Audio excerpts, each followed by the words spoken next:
অভিযোগ স্পেসিফিক্যালি থাকলে তারা বলুক, তা নইলে ওয়াইল্ড অ্যালিগেশন করে কোনো লাভ নেই। আমার প্রশ্ন, পার্থ চ্যাটার্জি কোন দলের নেতা? দলের একটা বড় অংশ যদি ইনভলভড হয়ে গিয়ে থাকে তাহলে দলের দিকে আঙুল তোলা হবে নাকি কার দিকে আঙুল তোলা হবে? এই দায়টা দলকেই নিতে হবে, কিচ্ছু করার নেই। শুধু পার্থের ওপর দায় ছেড়ে কিচ্ছু করা যাবে না। ওরা যেভাবে মানুষের স্বপ্ন চুরি করেছে, নরকের রাজা শয়তানও এটা করে না। প্রায় হাটে বাজারে যেরকম নিলামে গরু বিক্রি হয়, চাকরি সেরকম বিক্রি হলো।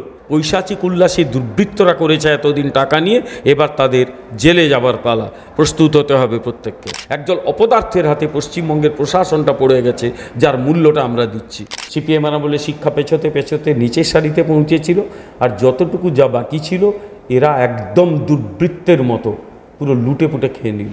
এসএসসি নিয়ে কলকাতা হাইকোর্ট বড় রায় দিয়েছে। 2016 সালে সম্পূর্ণ যে প্যানেল ছিল সেটাকে বাতিল করে দেওয়া হয়েছে, এবং এই এসএসসি নিয়ে বিজেপি থেকে বারংবার বলা হচ্ছে দুর্নীতি করা হচ্ছে, যে দুর্নীতি করেছে তৃণমূল। কিন্তু কংগ্রেস এবং বামেদের তরফ থেকে বলা হচ্ছে যে যখন দুর্নীতি হয়েছিল তখন তো বিরোধী দলনেতা শুভেন্দু অধিকারীও দলে ছিলেন, তো কোথাও কি বিরোধী দলনেতাকে এখানে আক্রমণ করা হচ্ছে? না, কংগ্রেস সিপিএমের আর খেয়ে দিয়ে কোনো কাজকর্ম নেই। তার কারণ হচ্ছে দুটো পার্টি শূন্য পার্টি। এখন শূন্য কলসি বাজে বেশি বলে একটা কথা আছে। ওদের টার্গেট শুভেন্দু অধিকারীকে গালিগালাজ করা। পরিষ্কার একটা কথা বলি, সেটা হচ্ছে এসএসসির যে নিয়োগ প্রক্রিয়া যখন থেকে চলছে, বা এই সরকার যখন থেকে এসেছে তখন থেকেই কিন্তু বহু ক্ষেত্রে দুর্নীতি হয়েছে, অস্বীকার করার উপায় নেই। এখন সেই মন্ত্রিসভার মূল দায়িত্বে যিনি ছিলেন, যিনি মুখ্যমন্ত্রী, তিনি মন্ত্রিসভাকে নেতৃত্ব দিয়েছেন। আমরা বারবার বলছি তাকে তার দায়িত্ব নিতে হবে। যদি শুভেন্দু অধিকারীর বিরুদ্ধে কোথাও প্রমাণ পাওয়া যায় তিনি দুর্নীতি করেছেন, নিশ্চয়ই মেনে নেব। তা না করে এরকম ওয়াইল্ড অ্যালিগেশন করার দরকারটা কি? এরা স্রেফ একটা ওয়াইল্ড অ্যালিগেশন করছে, কারণ তারা খুব ভালো জানে যে শুভেন্দু অধিকারী জনগণের এক কি বলবো কারিশমাটিক লিডারে পরিণত হয়েছেন। গোটা পশ্চিমবাংলার মানুষ ভারতীয় জনতা পার্টির নেতৃত্বের দিকে তাকিয়ে থাকে, শুভেন্দু অধিকারীর দিকে তাকিয়ে থাকে, সুকান্ত মজুমদারের দিকে তাকিয়ে থাকে, দিলীপ ঘোষের দিকে তাকিয়ে থাকে, আমাদের আরও যারা নেতৃত্ব আছেন সবার দিকে তাকিয়ে থাকে। এখন তাদের নামে ব্যক্তিগত আক্রমণ করে তাদের ছোট করার একটা চেষ্টা এই কংগ্রেস এবং সিপিএম করছে।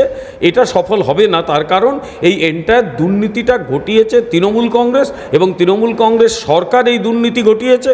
এই সরকারের মুখ্যমন্ত্রী হিসেবে যিনি গোটা সরকারের দায়বদ্ধতা যার উপরে বর্তায় তাকে দায়িত্ব নিতে হবে, এবং ইন্ডিভিজুয়াল মিনিস্টারের নামে যদি কোনো অভিযোগ আসে সেটা নিশ্চয়ই মেনে নিতে হবে। পার্থ চ্যাটার্জির নামে অভিযোগ এসছে, তিনি জেলে। বালু মল্লিক জেলে। এইভাবে যাদের নামে অভিযোগ এসছে তারা জেলে। একে তাকে সবাইকে টেনে হিচড়ে লাভ নেই। তার কারণ হচ্ছে যে অভিযোগ স্পেসিফিক্যালি থাকলে তারা বলুক, তা নইলে ওয়াইল্ড অ্যালিগেশন করে কোনো লাভ নেই। এই বিষয় নিয়ে কুণাল ঘোষ বলেছেন যে পার্থ চ্যাটার্জি এই মামলার জন্য মূল দায়ী আছেন। সেই বিষয় নিয়ে সম্পূর্ণ দলটাকে দায়ী করা কোনোভাবে ঠিক হচ্ছে না, যে তৃণমূল পুরো দলটাকে দায়ী করা হচ্ছে এই সম্পূর্ণ যে 2016 এসএসসি নিয়ে যে মামলাটা হয়েছে, দুর্নীতি হয়েছে তার। আমার প্রশ্ন, পার্থ চ্যাটার্জি কোন দলের নেতা? পার্থ চ্যাটার্জি তৃণমূলের একজন কি যেন ছিলেন, তিনি মহাসচিব না জেনারেল সেক্রেটারি। তিনি ছিলেন অত্যন্ত গুরুত্বপূর্ণ মন্ত্রী, শিক্ষা দপ্তরের মন্ত্রী ছিলেন, তিনি শিল্প দপ্তরের মন্ত্রী ছিলেন। তো তার আমলে যদি এই ধরনের দুর্নীতি হয়ে থাকে, গোটা পশ্চিমবাংলায় ছড়িয়ে গিয়ে থাকে, এবং এই দলের একটা বড় অংশ যদি ইনভলভড হয়ে গিয়ে থাকে, তাহলে দলের দিকে আঙুল তোলা হবে নাকি কার দিকে আঙুল তোলা হবে? আর সবচেয়ে বড় কথা, তাও বলার একটা জায়গা থাকতো, এই ধরনের ঘটনা ঘটার পরে যদি এই দলের পক্ষ থেকে এবং এই সরকারের পক্ষ থেকে, সরকারের মুখ্যমন্ত্রী যদি গোটাটাকে নিরপেক্ষ তদন্ত করাতেন এবং যারা যারা অপরাধ করেছে তাদের বিরুদ্ধে ব্যবস্থা নিতেন, তাহলে কারোর কিচ্ছু বলার থাকতো না। দুর্ভাগ্যবশত সেটা কিছু করা তো হয়নি, বরং কোথাও না কোথাও তাদের সমর্থন করার একটা চলে আসে। কোথাও বলা হচ্ছে যে এই সামান্য এদিক ওদিক হয়েছে, আমরা কি করব। এইগুলো কিন্তু এই দায়টা দলকেই নিতে হবে, কিচ্ছু করার নেই। শুধু পার্থের ওপর দায় ছেড়ে কিচ্ছু করা যাবে না। তিনি এও বলেছেন যে বিজেপি চাকরি দেয়নি, বিজেপি চাকরি নিয়ে পৈশাচিক উল্লাস করছে। কেউ উল্লাস করছে না, উল্লাস করছে ওরা। তার কারণ ওরা যেভাবে মানুষের স্বপ্ন চুরি করেছে, নরকের রাজা শয়তানও এটা করে না। এরা শুধু এই 26,000 লোকের স্বপ্ন চুরি করেনি, যে 23 লক্ষ পরীক্ষার্থী প্রত্যেককে বঞ্চনা করেছে। কারণ প্রত্যেককে যারা অ্যাপ্লাই করেছে তাদের তো একটা ভরসা নিয়ে অ্যাপ্লাই করেছে যে সরকার সঠিকভাবে পরীক্ষাটা পরিচালনা করবে, যোগ্য প্রার্থীরা চাকরি পাবে, যাদের যোগ্যতা বেশি তারা চাকরি পাবে, এটাই তো নিয়ম কম্পিটিটিভ পরীক্ষার। এখানে চাকরিগুলোকে তারা নিলামে বিক্রি করলো, প্রায় হাটে বাজারে যেরকম নিলামে গরু বিক্রি হয় চাকরি সেরকম বিক্রি হলো, নিলামে যেরকম ওই নিলামে পুরনো জিনিসপত্র বিক্রি হয় সেভাবে চাকরি বিক্রি করলো, এবং তারপরেও তাকে ডিফেন্ড করে যাচ্ছে এরা। দুঃখের সঙ্গে বলতে বাধ্য হচ্ছি, অত্যন্ত কি বলবো, একদম দুর্বৃত্তদের হাতে চলে গেছে। পৈশাচিক উল্লাসী দুর্বৃত্তরা করেছে এতদিন টাকা নিয়ে, এবার তাদের জেলে যাবার পালা, প্রস্তুত হতে হবে প্রত্যেককে। আচ্ছা, শুধু যে তৃণমূল থেকে কুণাল ঘোষ বলেছেন তা নয়, ব্রাত্য বসু বলেছেন যে যারা চাকরি হারা হয়েছে তাদেরকে বলির পাঁঠা ভাবছে বিজেপি। কেউ বলির পাঁঠা ভাবছে না, বলির পাঁঠা ভাবছে ওরা, গোটা পশ্চিমবাংলার মানুষ।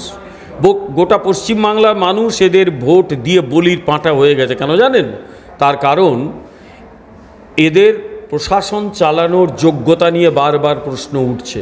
প্রশাসন একটা নৈর্ব্যক্তিক ব্যবস্থা, প্রশাসন চালাতে গেলে মিনিমাম একটা যোগ্যতা লাগে, কিভাবে জনপ্রশাসন চালাতে হয়, কিভাবে নিরপেক্ষভাবে প্রশাসনিক ব্যবস্থা পরিচালনা করতে হয়। আমি দুঃখের সঙ্গে বলতে বাধ্য হচ্ছি, এই মন্ত্রিসভার টপ টু বটম অধিকাংশ লোকের প্রশাসন চালানোর যোগ্যতা নেই। এরা বিরোধী রাজনীতি করতেই পারে, আগামী দিনে কি করবে জানি না, কারণ এদের রাজনৈতিক ক্রেডিবিলিটি কতখানি আছে আমি বলতে পারবো না, কিন্তু বারবার এদের যে ব্যর্থতা প্রকট হচ্ছে সেটা হচ্ছে প্রশাসন পরিচালনার ব্যর্থতা। আমি জাস্ট এটা খুব দুঃখের সঙ্গে বলতে বাধ্য হচ্ছি যে একদল অযোগ্যের হাতে, একদল অপদার্থের হাতে পশ্চিমবঙ্গের প্রশাসনটা পড়ে গেছে, যার মূল্যটা আমরা দিচ্ছি। ইতিমধ্যে এই 2016 সালে এসএসসির রায়কে নিয়ে উচ্চ আদালতে যে রায় দেওয়া হয়েছে সেই রায়কে নিয়ে শীর্ষ আদালতে চ্যালেঞ্জ করা হয়েছে, যা রাজ্য শিক্ষা কমিশন থেকে শুরু করে মধ্য পর্ষদ এবং এসএসসি কমিশন থেকেও করা হয়েছে। কি মনে হচ্ছে এখন এই পরিস্থিতি দাঁড়িয়ে কোথাও কি কোনো চেঞ্জেস হতে পারে? সেটাই বলতে পারবো না। আদালতে কি হবে আমি কি করে বলবো? প্রত্যেকের অধিকার রয়েছে আদালতে যাবার, উচ্চ আদালতে যাবার, যে কেউ যেতে পারে।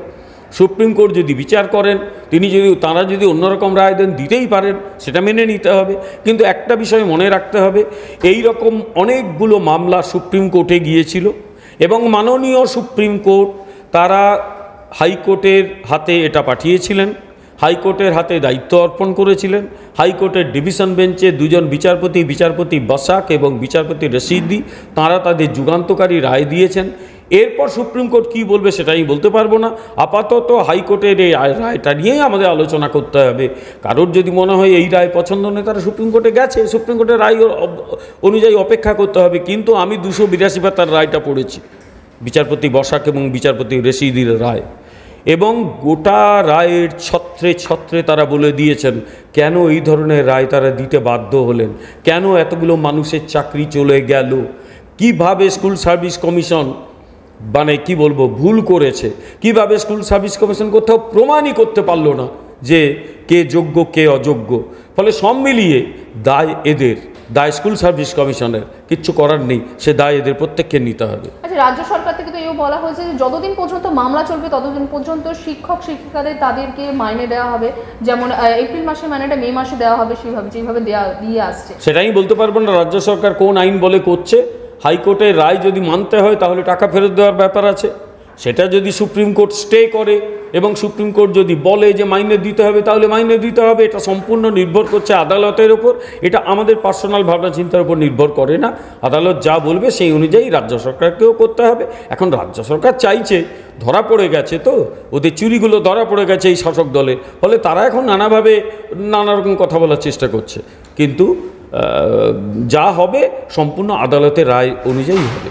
আচ্ছা, রাজ্যে যেমন শিক্ষকদের যারা প্রাপ্ত চাকরি প্রার্থী, যারা বঞ্চিত চাকরি প্রার্থী, যারা যোগ্য চাকরি প্রার্থী, যাদের চাকরি হারা হচ্ছে এখন, তাদের যেমন ভবিষ্যৎ নিয়ে একটা অনিশ্চয়তা আছে, তেমনি যারা ছাত্রছাত্রী, আমি যদি কথা বলি, তাদের একটা ভবিষ্যৎ নিয়ে একটা অনিশ্চয়তা, যে এত হাজার শিক্ষক শিক্ষিকাকে বাতিল করে দেওয়া হলো, সেই বিষয়ে কী বলবেন?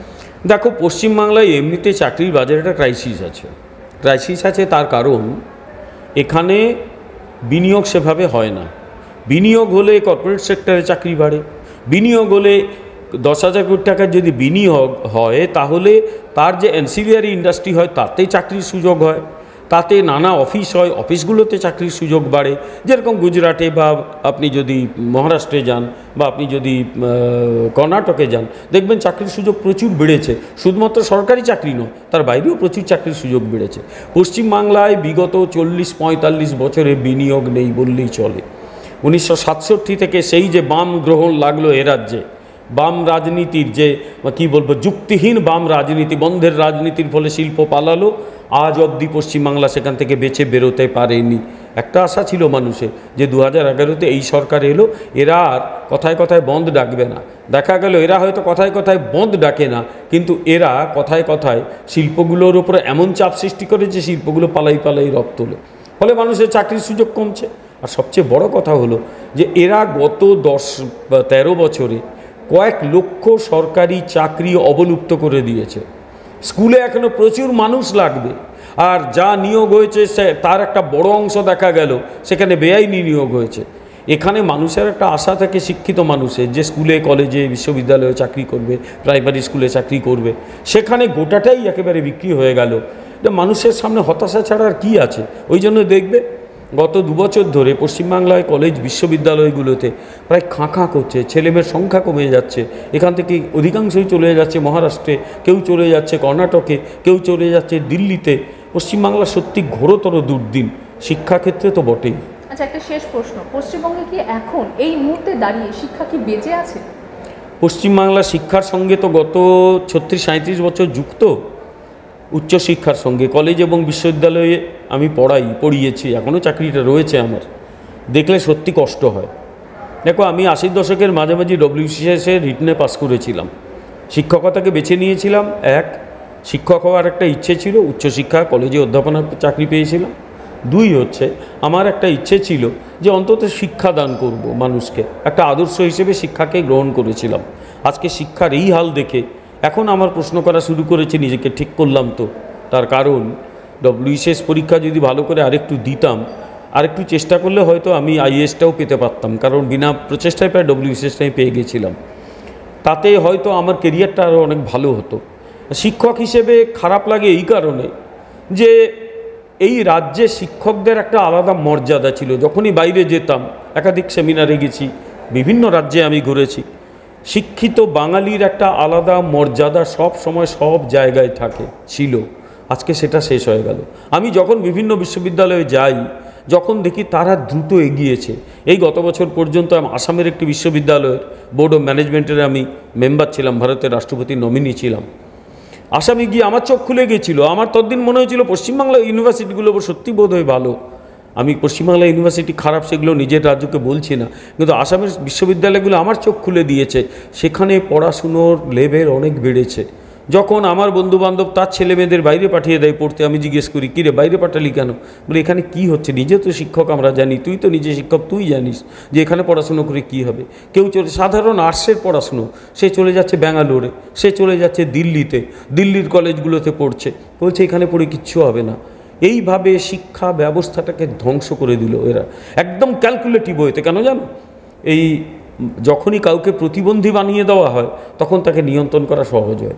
বামেরা এটাই করতো, শিক্ষা ব্যবস্থাটাকে ধ্বংস করার দিকে এগিয়েছিল। দেখবে 67, 68, 69 ওই যে উগ্র বাম নকশালদের প্রধান টার্গেট ছিল শিক্ষা। শিক্ষা প্রতিষ্ঠানের উপর হামলা হতো, শিক্ষকদের মারধর করা হতো, গোপাল সেন মার্ডার হয়ে গিয়েছিলেন, ভাঙচুর করা হতো, টোকাটুকি হতো। লক্ষ্য একটাই, শিক্ষাটাকে ভেঙে দাও। শিক্ষাটাকে ভেঙে দিলে একটা জাতির মেরুদণ্ড ভেঙে দেওয়া যায়। উগ্র বামরা তাই করেছিল। বামেরাও শিক্ষা ব্যবস্থাটাকে ভালো করেনি। সিপিএমরা বলে শিক্ষা পেছোতে পেছোতে নিচের সারিতে পৌঁছেছিল, আর যতটুকু যা বাকি ছিল এরা একদম দুর্বৃত্তের মতো পুরো লুটে পুটে খেয়ে নিল। এটা খুব ট্র্যাজিক, এইটা খুব পীড়া দেয় ব্যক্তিগতভাবে আমাকে পশ্চিমবাংলার এই হাল দেখে, যে একজন শিক্ষক হিসেবে এটা আমার কাছে অত্যন্ত কষ্টের, অত্যন্ত পীড়াদায়ক। এই ট্র্যাজিক পরিণতিটা পশ্চিমবাংলার জন্য প্রয়োজন ছিল না। পশ্চিমবাংলাকে এখন যেটা দরকার, মানুষকে আমি হাতজোড় করে আবেদন করব, একজন শিক্ষকের আবেদন, যে এখনও ভেবে দেখুন, এই দলটা ক্ষমতায় থাকলে পশ্চিমবাংলা শেষ হয়ে যাবে। একটা কঠোর দলকে আনতে হবে, and BJP only can do that. একটা কঠোর ব্যবস্থা নিতে হবে, কড়া হাতে পরিস্থিতি মোকাবিলা করতে হবে, চেষ্টা করতে হবে যাতে অন্তত শিক্ষা, স্বাস্থ্য, সাধারণ প্রশাসন সেগুলো ঠিকমতো চলে, নইলে পশ্চিমবাংলা বাঁচবে না। সে একসময় বলা হতো যখন এয়ার ইন্ডিয়া সরকারের হাতে ছিল যে প্রতি মিনিটে কত হাজার টাকা সেখানে লস হয়। এই পশ্চিমবাংলায় আমি বলি এই দলটা প্রতি ঘন্টায় থাকা মানে পশ্চিমবাংলা বোধহয় কয়েক যুগ করে পিছিয়ে যাচ্ছে। এরা আরও যদি এক বছর থাকে পশ্চিমবাংলা বহু যুগ পিছিয়ে যাবে। আমি জানি না কবে এরা যাবে, এদের যেতেই হবে, নইলে পশ্চিমবাংলা বাঁচবে না।